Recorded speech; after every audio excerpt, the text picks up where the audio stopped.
Well, welcome to another episode of Historical Markers. We're still in the Chickamauga battlefield today. We're driving down Alexander Bridge Road. There's a lot of markers. You can see there's lots of markers behind me that all of them bunched in one place here, but they're scattered all throughout the road as well. So we're going to take a look at these markers. So I hope you like, subscribe, and let's see what we can find going down this road. This is for Kentucky. It's the 15th.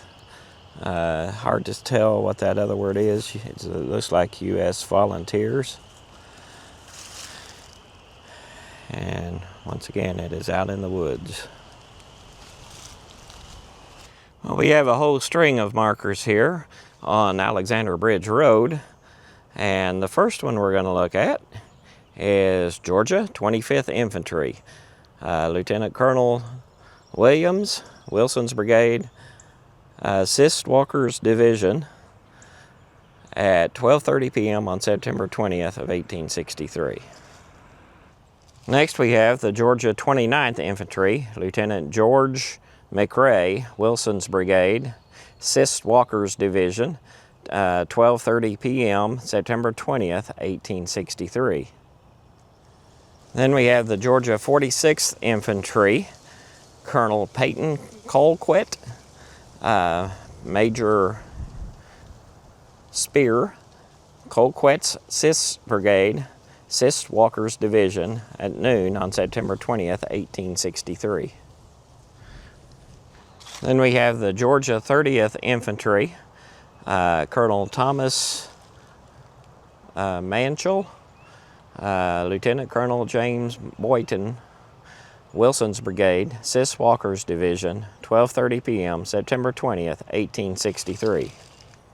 Next is the Georgia, looks like 8th Battalion Infantry, Lieutenant Colonel Napier, Major Waters, Colquit's Sis Brigade, Sis Walker's Division, noon on September 20th, 1863. This is also Georgia. I can't read the full number on the battalion, ends with a 2. Sharpshooters, Major Whiteley, Jackson's Brigade, Cheatham's Division, 5:30 p.m., September 20th, 1863. Next is the Georgia, I can't read any of those numbers. Apparently it ends with a 1. Since it has an ST. Sharpshooters, Major Arthur Sharp, Wilson's Brigade, Sis Walker's Division, 12:30 p.m., September 20th, 1863. Here's another Georgia. Once again, I can't read the numbers. It says Major James something Gordon, Jackson's Brigade, Cheatham's Division, 5:30 p.m., September 20th, 1863. And here's the next Georgia marker. It looks like 5th Infantry, Colonel Daniel, Jackson's Brigade, Cheatham's Division, 5:30 p.m., September 20th, 1863. This is Sis Brigade, Sunday, September 20th, 1863. The 24th South Carolina Regiment, Colonel Clement H. Stevens commanding. We're now in the woods behind all those Georgia markers. This is the 4th Kentucky Infantry, CSA.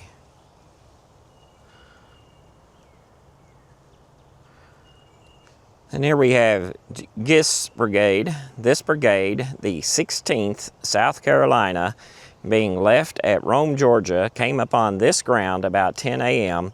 It moved to the attack over the ground from which Helm's Brigade had been repulsed and wheeled to the left till parallel to King's regular brigade at the left of General Baird's line and attacked it.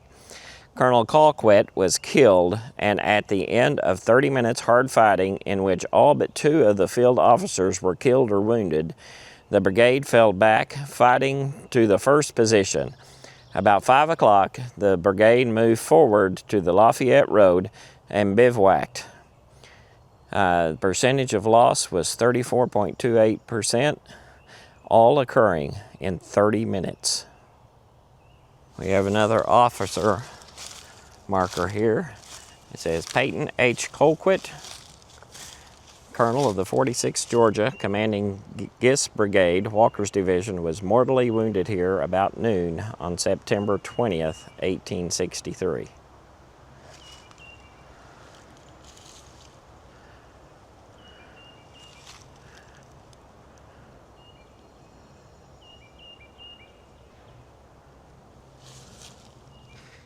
And then even deeper in the woods is this 6th Kentucky Infantry.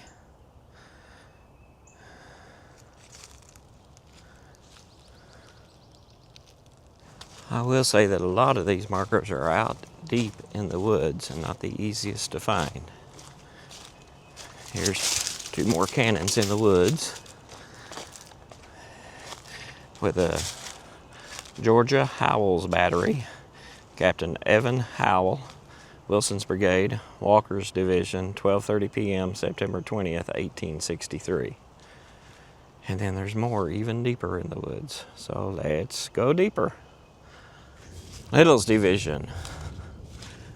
At noon, this division was sent forward with Walker's Division to replace Breckinridge's division, which had been repulsed in its attack on the Union left. Walthall's brigade attacked the line northeast of the Kelly Field and on the left of Colquit's brigade, both being repulsed. Liddell's brigade was first sent to the support of Adams and Stovall's brigades of Breckinridge's division when they were being driven back from the rear of the Union line in the Kelly Field, but did not reach that ground till after Breckinridge's repulse.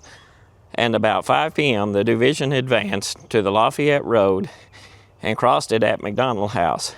Here its line was at first enfiladed and forced back, but soon recrossed the Lafayette Road and bivouacked in the fields about the McDonald House. Brannan's division. After the close of the fighting in the vicinity of Jay's Mill, Brannan's division was assembled in this glade where it remained until nearly 5 o'clock p.m. It was then dispatched to the Dyer Field to assist in restoring the line, which had been broken by Stewart's division at the Poe and Brotherton places.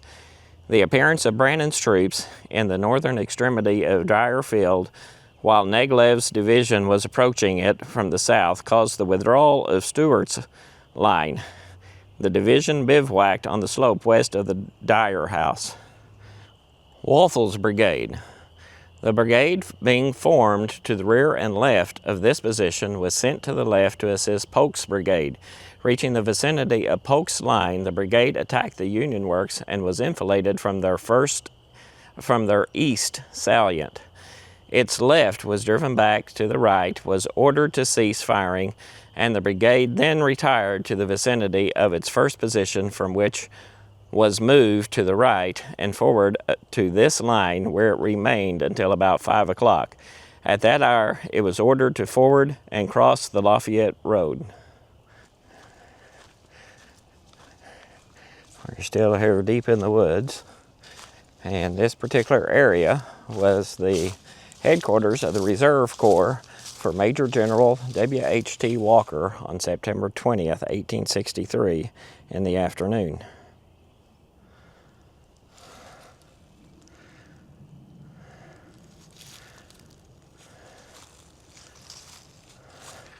Walker's Reserve Corps. After the repulse of Breckinridge's division about 11 a.m., the division of Walker and Liddell were brought forward, and at noon Walker's division attacked the Union lines northeast of the Kelly Field and was repulsed. Walthall's brigade of Liddell's division on the left of Walker also made an attack and was forced to retire.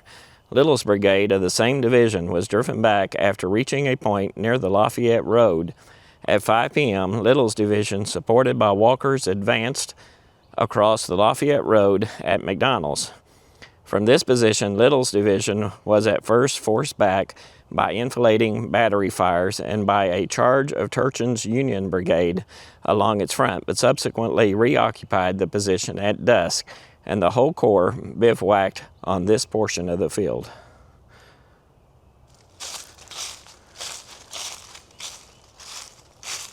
Wright's Brigade.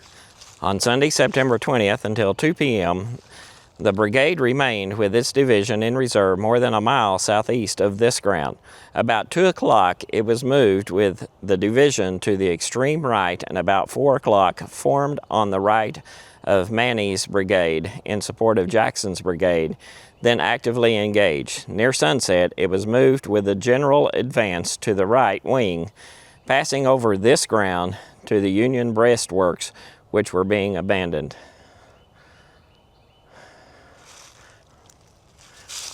Scogan's Georgia Battery. The battery came into position on this ground about 4 p.m. under a heavy direct and crossfire, aided materially in the success of the final assault on this part of the line, and held the position till the fight closed. Had 1 private killed, 1 officer, and 10 privates wounded. This marker is for Georgia, Scogan's Battery, Captain John Scogan, Jackson's Brigade, Cheatham Division, 5 p.m. September 20th of 1863. And then we have Croxton's Brigade. Upon the close of the fighting on Vanderveer's front of Brannan's division at 1 p.m., the division was assembled in this glade facing east.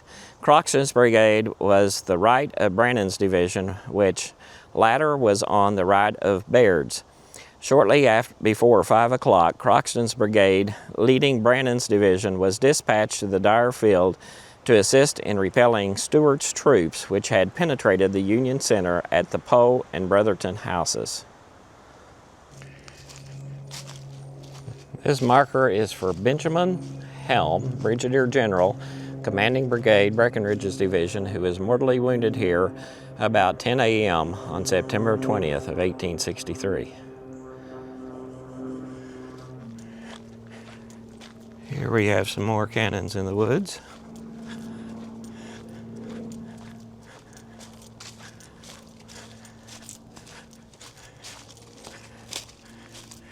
And this marker is for Calvert's Arkansas Battery. In the charge of the division, in the morning of this day, the battery engaged the enemy, and in the midst of the battle had 1 howitzer disabled. When the battery was withdrawn, securing the disabled piece about 5 p.m., while the brigade was engaged in assaulting the enemy's rail and log barricades under a close and destructive fire of musketry and artillery, and while the brigade was being cut down and faltering, the battery was moved by hand into this position on this ground within 170 yards of the enemy's line, and opened on it with double charges of canister, continuing the fire until the enemy withdrew. During the engagement on Sunday, the battery with the brigade captured 2 rifle pieces of artillery. And then we have more cannons in the woods.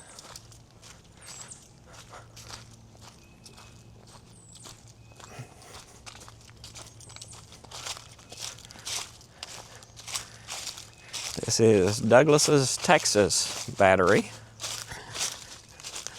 says the battery was not engaged on the 19th or morning of the 20th, though under fire and in position several times for action by order of General Claiborne. It remained in reserve until about 4 o'clock p.m., when the Polk's and Woods brigades and Semple's battery, it advanced to a position within 300 yards of the enemy's rail and log barricades and opened on them with shell.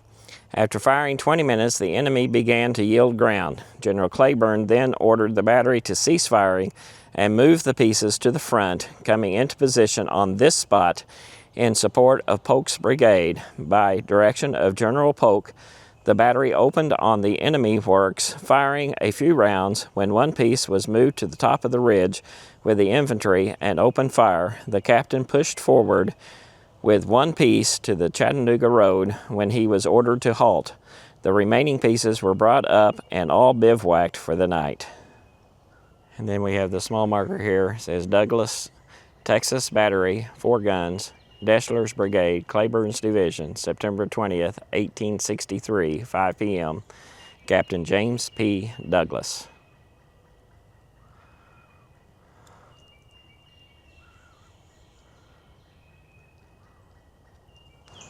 Walker's Division, Walker's Corps. After the repulse of Breckinridge's division at 11 a.m., the divisions of Walker and Liddell were brought forward, and Walker's division attacked at noon, with 6th Brigade in advance, supported by Ector's and Wilson's brigades, slightly to the right of the ground where Helm's brigade of Breckinridge's division had previously failed.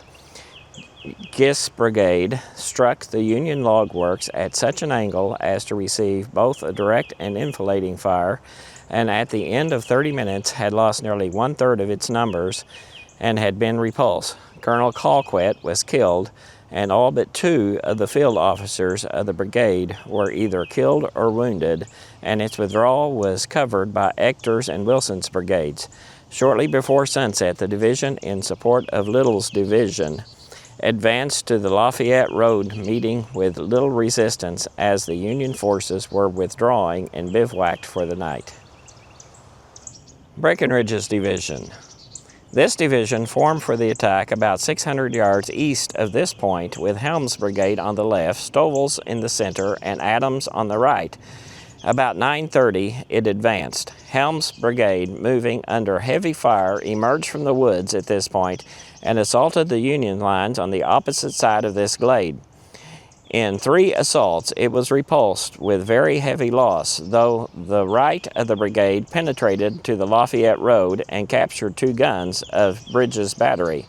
Stovall and Adams reached the Lafayette Road without serious opposition.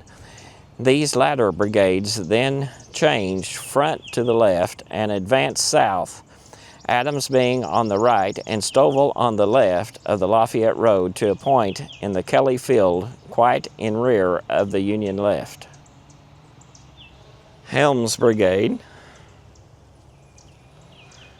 At 9:45 a.m., the brigade advanced as the left of its division from a line of 400 yards. In rear of this point came under heavy fire from the front and an enfilading fire of infantry and artillery from the left. The formation from the right to left was 6th and 4th Kentucky, 41st Alabama, 9th and 2nd Kentucky. In advancing, the 6th and 4th Kentucky and 6 companies of the 41st Alabama passed to the right of the Union breastworks and continued with the rest of the division to the Lafayette Road. The 2nd and 9th Kentucky and 4 companies of the 41st Alabama struck the breastworks and were repulsed in 3 successive assaults. General Helm being killed on this ground while rallying his line, this portion of the brigade was then moved to the right and there formed out of fire with the rest of the brigade. And this marker is for the 9th Kentucky Infantry. Once again, we're still out in the middle of the woods.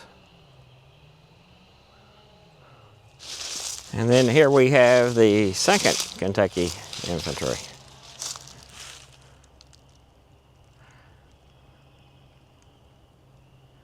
We're still looking at all the markers in the Chickamauga battlefield, and so there are many more to come. I don't know how many more episodes this is going to take, but it's going to take several because there's somewhere around 800 markers in this area. So join me in the next episode and we'll continue looking through the Chickamauga battlefield.